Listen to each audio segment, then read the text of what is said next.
All right, so I know Keith is really good at finding deals and I give him so much credit, but I just scored an awesome round dining room table, solid wood. Yes, it needs refinishing, but it was free and we got it. I had so much anxiety coming to get it, but I got it and it's gonna be so awesome. I can't wait to show you guys.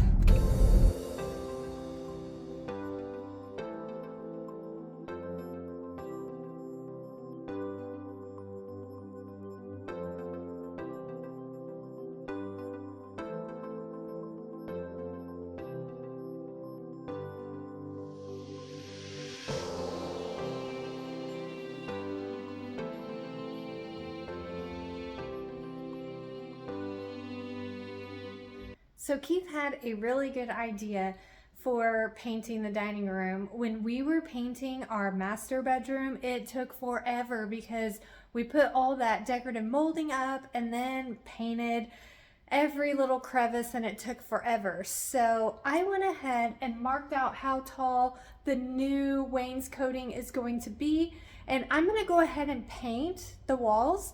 And then we're gonna come back and put the trim up, and so hopefully it'll go a lot faster. But the wainscoting idea that I have, I can't wait for you guys to see. It's gonna look so good.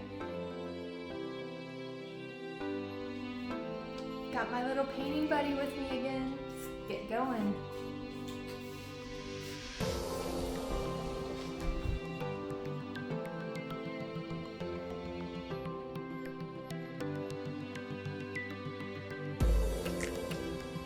Okay, I just wanted to pause for just a minute and explain kind of what I'm doing around the fireplace here. I plan on building out a really tall bookcase to the right of the fireplace. And so I'm gonna paint that all green, all the shelves, everything green in the back. And then I'm gonna put crown molding at the top, along with putting crown molding around the fireplace up by the ceiling. So that's why I'm not getting super close to the ceiling. I'm just getting close enough to where the crown molding will cover the rest.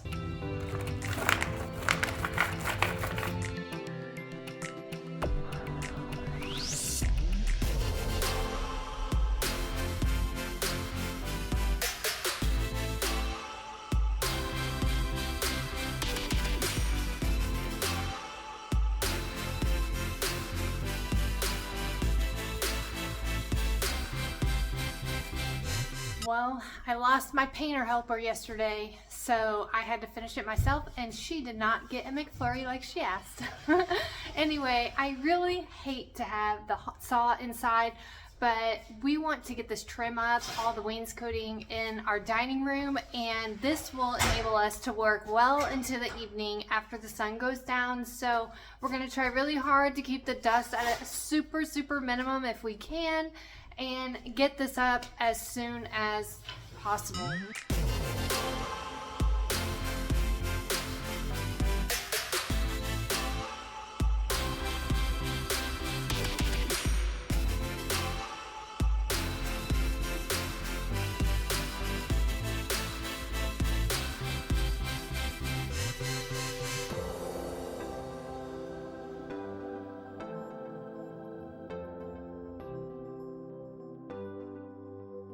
Doesn't it look so good so far away? Okay, so we're having a little bit of trouble with the miter joints in the corner. Definitely a little bit of a gap. I'm gonna try to fill that with some caulk.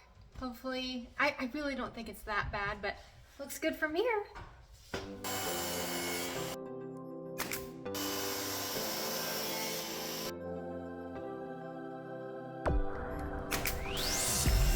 Check it out, look at that seam. Who needs a coping saw? Not this guy. Okay, we're now ready to put the picture frames up of the wainscoting, and I have my drawing together here to hopefully make it a little bit easier. And the last time that we did this in our master bedroom, I went around and measured out all of the little boxes for Keith to make it a lot faster, and I just put little pencil marks all over the wall. Well, now the brilliant idea of painting first, so it'd make it easier in the long run for painting, now can't see my pencil lines on the wall.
so I know I didn't get a close-up of this corner when Keith put it up and I showed you from a distance, but look at that finishing work. I'm gonna either say that the finisher is pretty awesome or it wasn't that bad of a gap. I don't know, you guys can decide.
Okay, so I finished sanding this, and in here in the middle it's kind of a intricate detail, and if I would have put my sander on that, it would just take away the pretty detail of the trim. So I just worked on the flat areas with my sander, and then my girls have been taking just a soap and water scrubber and just scrubbing all the dirt and everything off and just kind of roughing up the finish so I can condition it and put a new stain color on it and then polyurethane it, and it's actually been working out really well. So that's how I am stripping the inside. I'm not taking my sander to it because I think that would just destroy it. So more trim to do.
short. And I ordered some longer and wider ones from Amazon. So I don't know if you guys have ever ordered the used option from Amazon, but that's what I ordered, so hopefully it works out. They said they're like new and I saved a little money, so we'll see.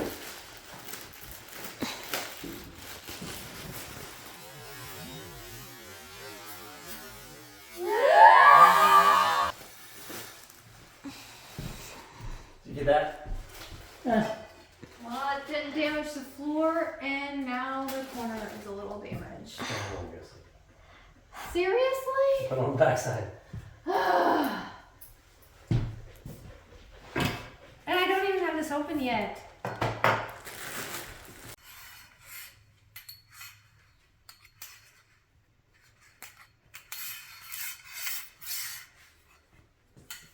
Okay, those Amazon curtains did not work. They were kind of sheer and cheap looking, not at all what I thought I was getting, so I returned those and I decided to go to Home Goods to see if I could find some nicer curtains, and I took my daughter Evelyn with me, and you can see she just made this trip so fun. She is just a little mini me for sure. But anyway, I did find some room darkening curtains, and I didn't need room darkening, but I feel like it gave it that rich, deep feel of the fabric, that linen look that I wanted, and it wasn't so thin and cheap looking. So that's why I was okay with getting the room darkening curtains, and I think they turned out really nice. All right, so I feel like we've made a lot of progress on our extreme dining room makeover, but this is only part one. We still have more to do. In my next video, I'm going to be building a bookcase next to the fireplace, and I'm going to be doing the tile on the hearth and building the mantle, and I still have a few tiny little details to work through, like the chandelier and the rug and light switches. I wanted to get that vintage antique look for the light switches, so still a lot more to do. I hope you guys decide to like the video and to subscribe. It would mean so much to me, and it's free. So thanks again for watching, and I'll see you next time.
Okay, I found what I was looking for. It just took me forever because I couldn't make up my mind. So many choices.